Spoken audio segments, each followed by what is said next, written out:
Hello students. So आज अपन cell the unit of life को कंटिन्यू करेंगे एंड इस पर्टिकुलर वीडियो में अपन एंडोमेम्ब्रेन सिस्टम के बारे में पढ़ने वाले हैं। सो एंडोमेम्ब्रेन सिस्टम के अंडर में जितने भी ऑर्गेनेलीज हैं, your endoplasmic reticulum, your Golgi apparatus, vacuoles and lysozyme, इसको हम एनसीईआरटी की लाइन डिटेल्स से अच्छे से पढ़ेंगे। ठीक, सो स्टार्ट करते हैं।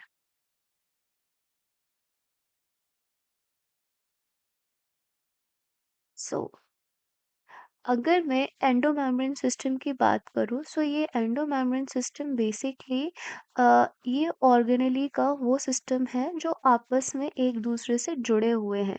ठीक है, मतलब जो ईआर होगा, एंडोप्लाज्मिक रेटिकुलम होगा, जो वो प्रोडक्ट सिंथेसाइज करेगा, गोल्जी कॉम्प्लेक्स उसको पैक करने का काम करेगा।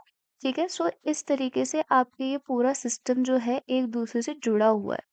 So while each of the membranous organelle is distinct in terms of its structure and function, many of these are considered together as a endomembrane system because their functions are coordinated. क्योंकि उनके functions कैसे हैं? Coordinated हैं। The endomembrane system includes endoplasmic reticulum, Golgi complex, lysosomes and vacuole। ठीक है, सो endoplasmic endomembrane system में आपके आ जाते हैं कौन कौन से? एक तो आता है ईआर, दूसरा आता है गोल्जी कॉम्प्लेक्स, तीसरा आता है लाइसोसोम एंड चौथा आता है vacuole. Since the function of the mitochondria, chloroplast, peroxisomes are not coordinated with the above components, these are not considered to be the part of the endomembrane system. So mitochondria, chloroplast, peroxisome को कोई ऐसा वो अपने individually बहुत अच्छी तरीके से काम कर सकते हैं और उनको कोई सिस्टम की या इन सब ऑर्गेनेली से जुड़े हुए नहीं है, इसलिए एंडोमेम्ब्रेन सिस्टम के अंतर्गत नहीं आते हैं। अब एंडोप्लाज्मिक रेटिकुलम जो है वो आपका यहाँ पर फर्स्ट एंडोमेम्ब्रेन सिस्टम के पार्ट है। सो ये जो एंडोप्लाज्मिक रेटिकुलम होता है ना बेटा, बिल्कुल न्यूक्लियस की जो आउटर वॉल होती है उससे बिल्कुल जुड़ा हुआ होता है, उसी के कंटेनर्स में होता है। ठीक है, सो electron microscope studies of a eukaryotic cells reveal the presence of a network or a reticulum of a tiny tubular structure scattered in the cytoplasm that is called the endoplasmic reticulum. So basically microscopic study यहाँ पे अगर तुम देखोगे तो ये आपका nucleus है, nucleus का एक ये इनर वॉल हो गई एंड ये एक बाहर वाली वॉल हो गई। ये बाहर वाली वॉल जो है वो पूरी जब कंटिन्यूस रहती है आपके एंडो प्लाज्मिक रेटिकुलम से, ईआर से।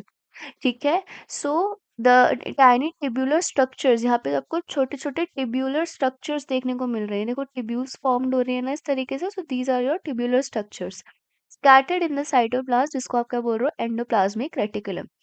Here, hence, ER divides the intracellular, बहुत इंपॉर्टेंट लाइन है, ये पूछी जा चुकी है एक बार। ER divides the intracellular space into two distinct compartments, that is one luminal that is inside the ER and second is your extraluminal that is cytoplasm compartment। मतलब एक तो वो पार्ट जो इस ट्यूब्यूल के अंदर होगा, ठीक है, इन ट्यूब्यूल्स के अंदर होगा, और एक वो पार्ट जो इस ट्यूब्यूल के बाहर होगा, ईआर के बाहर होगा। सो ये वाला जो पार्ट होगा, ये जो एरिया होगा, ये एक्स्ट्रा ल्यूमिनल एरिया होगा, एक्स्ट्रा ल्यूमिनल एरिया होगा। ठीक है, वहीं पे आपका ये इसके ट्यूब्यूल्स के अंदर वाला पार्ट जो होगा वो ल्यूमिनल एरिया होगा, ल्यूमिनल एरिया होगा। ठीक, now, the ER often shows ribosome attached to their outer surface। अब यहाँ पे एक चीज देखो, छोटे छोटे तुमको ग्रैन्यूल्स दिखाई दे रहे हैं इस तरीके से, ये छोटे छोटे ग्रैन्यूल्स, ये छोटे छोटे जैसे ग्रैन्यूल्स दिखाई दे रहे हैं। So these are what? These are your ribosomes. क्या है ये? राइबोसोम्स हैं। ठीक है, now the endoplasmic reticulum bearing ribosomes on their surface called the rough endoplasmic reticulum। अब अगर यहाँ पे तुम देखोगे दो ईआर दे रखे हैं, एक वो जिसके ऊपर ये छोटे छोटे ग्रैनुलर अपीयरेंस दिख रहा है राइबोसोम्स की वजह से। सो ये जब ग्रैनुलर अपीयरेंस दिख रहा है तो ये ऐसा देखने में तुम्हें रफ सरफेस सा नहीं लग रहा, इसलिए हम इसको क्या बोल रहे हैं? Rough endoplasmic reticulum. क्या बोल रहे हैं? Rough endoplasmic reticulum. वहीं पे जब इसके दूसरा टाइप देखोगे एंडोप्लाज्मिक रेटिकुलम का, तो वहां पर एकदम स्मूथनेस दिख रही है, इसकी ट्यूब्यूल्स की वॉल्स एकदम स्मूथ सी दिख रही है। So these are your smooth endoplasmic reticulum. इन दोनों के ही फंक्शन डिफर है, ठीक है। So in the absence of the ribosome they appear smooth and hence these are known as smooth endoplasmic reticulum. Now RER is frequently observed, ये बहुत important line है, ठीक है। जो आरईआर है वो आपको फ्रीक्वेंटली कहाँ देखने को मिलती है, cells which are actively involve in the protein synthesis. अब राइबोसोम का फंक्शन क्या होता है, राइबोसोम का फंक्शन होता है प्रोटीन को सिंथेसाइज करना, प्रोटीन का फॉर्मेशन करना, ठीक है। लेकिन आपको सबसे ज्यादा प्रोटीन का सिंथेसाइज कौन करता है, राइबोसोम, ठीक है। सो उस पर्टिकुलर सेल में सबसे ज्यादा ये एंडोप्लाज्मिक रेटिकुलम देखने को मिलेगा जहां पर प्रोटीन की सिंथेसिस सबसे ज्यादा होनी है, ठीक है। Now there are extensive and continuous with the outer membrane of the nucleus, जैसे कि मैंने आपको स्टार्टिंग में बताया। द स्मूथ एंडोप्लाज्मिक रेटिकुलम, ये वाला क्वेश्चन पूछा जा चुका है, ये वाली लाइन। जो स्मूथ एंडोप्लाज्मिक रेटिकुलम होती है ये मेजर साइट होती है लिपिड के सिंथेसिस के लिए, ठीक है। किसके लिए, लिपिड के सिंथेसिस के लिए। And in animal cells like lipid steroidal hormones are synthesised in SER, तो जितने भी हमारे स्टेरॉयडल हॉर्मोन्स हैं वो आपको एसईआर में बनते हुए दिखेंगे।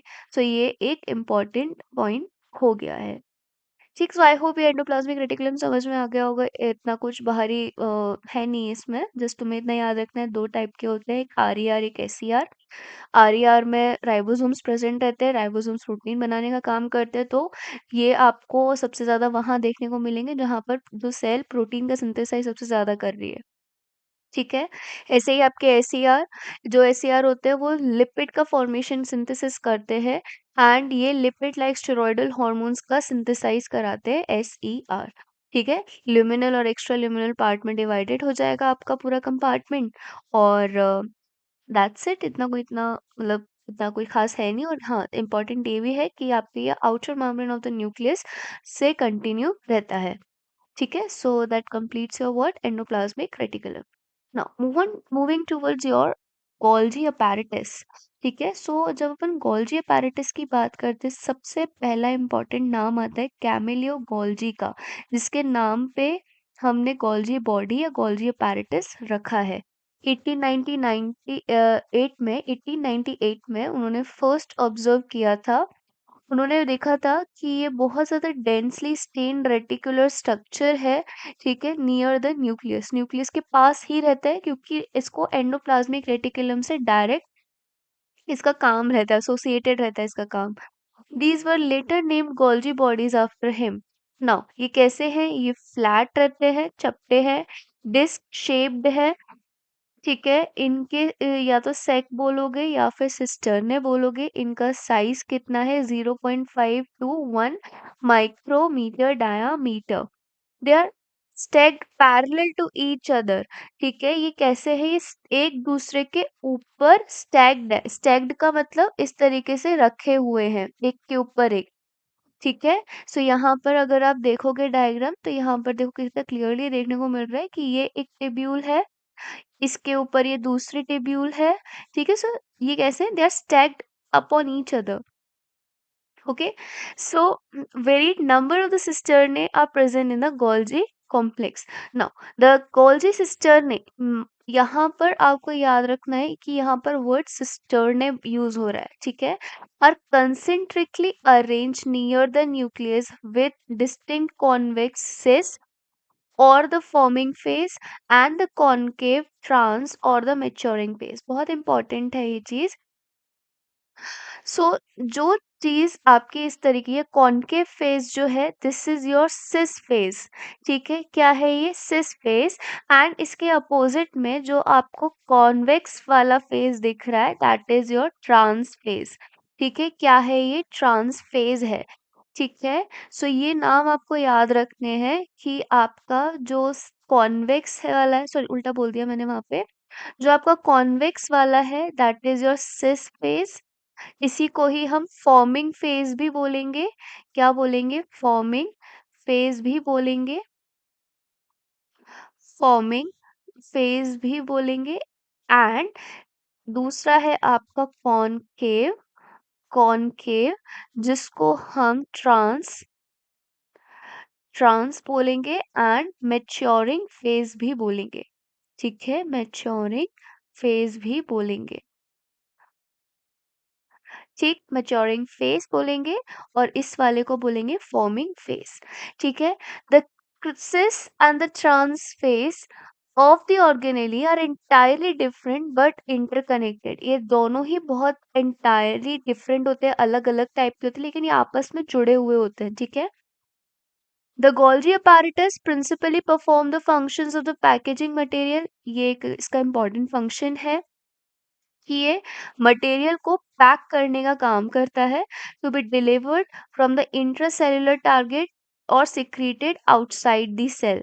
ठीक है, ये यहाँ पर आपका जैसे सपोज करो, यहाँ समझाते हैं कि ये आपका न्यूक्लियस है, आउटर मेम्ब्रेन, इससे जुड़ी हुई आपकी ईआर है ये, इसने कुछ, और यहाँ पे आपका क्या पड़ा हुआ है, गोल्जी बॉडी पड़ा हुआ है इस तरीके से। जस्ट अ सेकेंड,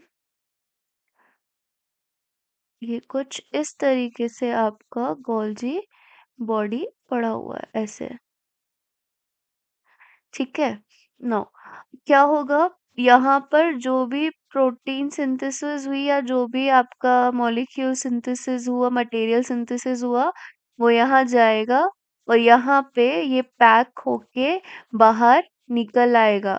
ठीक है, अब ये या तो कहीं आपके अंदर, सेल के अंदर ही टारगेट सेल के पास जाएगा, या फिर ये आउटसाइड दी सेल जाएगा। ठीक है, आउटसाइड दी सेल जाएगा। ठीक, so the Golgi apparatus principally perform the functions of the packaging material to be delivered either to the intracellular target or secreted outside the cell. Material to be packaged in the form of vesicle from the ER fuse with the cis phase of the Golgi apparatus and move towards the maturing phase. So ये वाला जो phase होगा, ये कौन सा है, ये आपका cis phase है, एंड जहां से ये पैकेज होके बाहर निकलेगा that is your maturing phase. ठीक है, कैसे समझोगे कि पैकेजिंग हो गई मतलब मेच्योर हो गया वो मटेरियल। ठीक है, और जहां पर जाएगा, जहां से एंट्री होगी, तो that is your sis phase. I hope ये पूरा गोल्जी बॉडी का ये वाली स्लाइड समझ में आ गई होगी। Now this explains why the Golgi apparatus remains close association with the endoplasmic reticulum. अब आपको समझ में आ गया होगा कि गोल्जी बॉडी आपके एंडोप्लाज्मिक रेटिकुलम के साथ इतने पास में क्यों रहती है। A number of proteins synthesized by the ribosome on the endoplasmic reticulum are modified in the cisternae of the Golgi apparatus before they are realized from before they are released from its trans phase। ठीक है, सो trans phase से release होने से पहले वो modify करते हैं जो भी एंडोप्लाज्मिक रेटिकुलम से प्रोटीन सिंथेसिस हुआ है। Again a very important point, क्योंकि ये जो एज इट इज लाइन है पूछी जा चुकी है, तो आपको ये चीज याद रखनी है। ठीक है, Golgi apparatus is important site of the formation of the glycoprotein and glycolipid. और ये तो शायद अभी रिसेंटली PYQ ही था ये, I guess, in paper NEET 2020 और नीट 21 और 18, इन तीनों में से किसी एक पेपर में ये वाला क्वेश्चन डायरेक्टली पूछा गया है। ग्लाइकोप्रोटीन और ग्लाइकोलिपिड कौन सिंथेसाइज करता है, तो वो आपके गोल्जी अपैरेटस है। सो बेसिकली प्रोटीन्स और लिपिड जब मेच्योर हो जाते हैं, जब उनका मैच्योरेशन हो जाता है after entering into the Golgi body, तब वो ग्लाइकोलिपिड या ग्लाइकोप्रोटीन का फॉर्मेशन हो जाता है। ठीक है, या उनमें कन्वर्ट हो जाते हैं। So this completes your Golgi body. Okay, so यहाँ अगर आप देखोगे तो ये इनकमिंग ट्रांसपोर्ट वेसिकल है, सिस फेज में एंटर कर रही है, मतलब ये कहाँ एंटर कर रही है, आपके फॉर्मिंग फेस में एंटर कर रही है। ठीक है, अब ये एंटर किया, ये जैसे ही एंटर करा यहाँ ऐसे ट्रैवल करेगा, ट्रैवल करके ये यहाँ पर ट्रांस फेस पे पहुंचेगा, मतलब मैच्योरिंग फेस पे पहुंचेगा, और ये नए वेसिकल आपको यहाँ पे देखने को मिलेंगे। ठीक है, सो आई, और इन ट्यूब्यूल्स को हमने बोलना है सिस्टर्ने। क्या बोलोगे, सिस्टर्ने। ठीक है, सो आई होप कॉल्जी बॉडी जो है आप क्लियरली समझ में आ गया होगा। अब हमारी दो इंपॉर्टेंट स्लाइड बच रही है, that is your lysosome and vacuoles. Okay.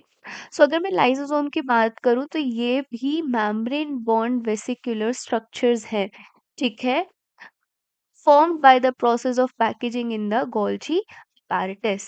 ठीक, सो ये बेसिकली आपके वही गोल्जी apparatus से निकले वही वेसिकल्स हैं जो हमने मॉडिफाई किए हैं, ठीक है, गोल्जी बॉडी से।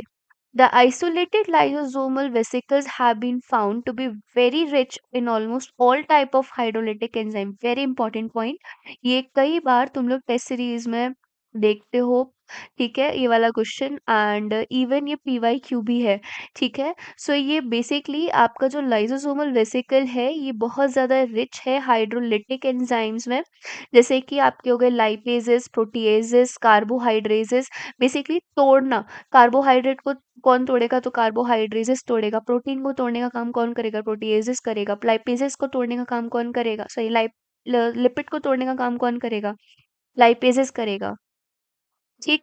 Now, optimally active at the acidic pH, again very important. आपका जो ये लाइसोसोम वेसिकल में जो आपके हाइड्रोलिटिक एंजाइम होते हैं ये एसिडिक पीएच पे ही एक्टिवेट होते हैं, ये भी क्वेश्चन पूछा जा चुका है, ठीक है। So in the form of correct statement, तो आपको ये याद रखना है, ठीक है। तो एसिडिक पीएच में आपके हाइड्रोलिटिक एंजाइम जो लाइसोसोमल वेसिकल में प्रेजेंट होते हैं वो एक्टिवेट होते हैं। Now, these enzymes are capable of digesting carbohydrate, protein, lipids and nucleic acid. As I have said, nucleases जो होता है वो nucleic acid को digest करने में काम करता है, ठीक। Now, moving on towards the last, that is the vacuoles। Okay, so vacuole भी क्या है, एक मेम्ब्रेन बॉन्ड स्ट्रक्चर है जो कि आपको सिर्फ और सिर्फ प्लांट्स में देखने को मिलता है, एनिमल्स में देखने को नहीं मिलता है, ठीक है। अब साइटोप्लाज्म में देखने को मिलता है, इसमें वाटर प्रेजेंट होता है, सेप प्रेजेंट होता है, एक्सक्रीटरी प्रोडक्ट प्रेजेंट होते हैं एंड कुछ ऐसे मटेरियल प्रेजेंट होते हैं जो सेल के काम के नहीं है।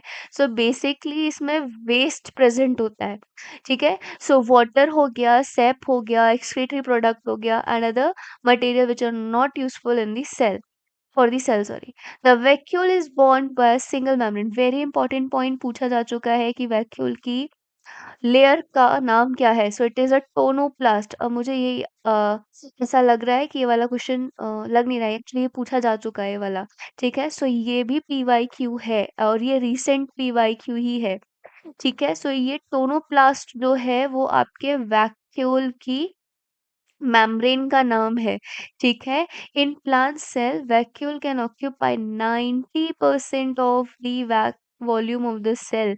मैंने जब स्टार्टिंग में क्लास ली थी इस चैप्टर की तब मैंने बताया था कि वहाँ पे 90% ऑफ द वॉल्यूम जो है वो आपका वैक्यूल जो है वो प्लांट सेल को ऑक्यूपाई करता है।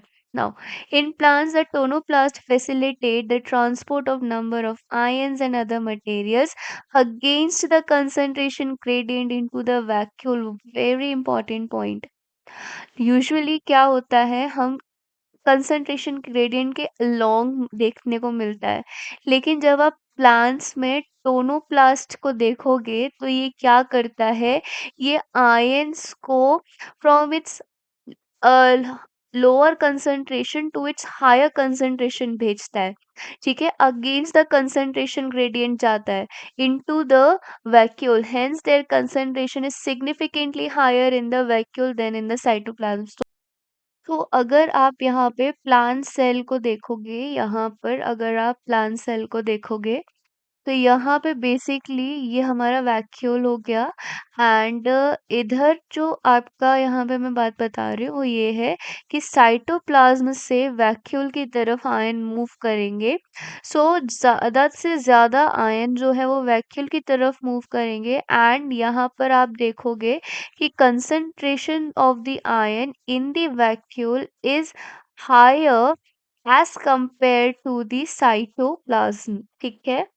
Now, in amoeba, the contractile vacuole is important for osmoregulation and excretion. Very important.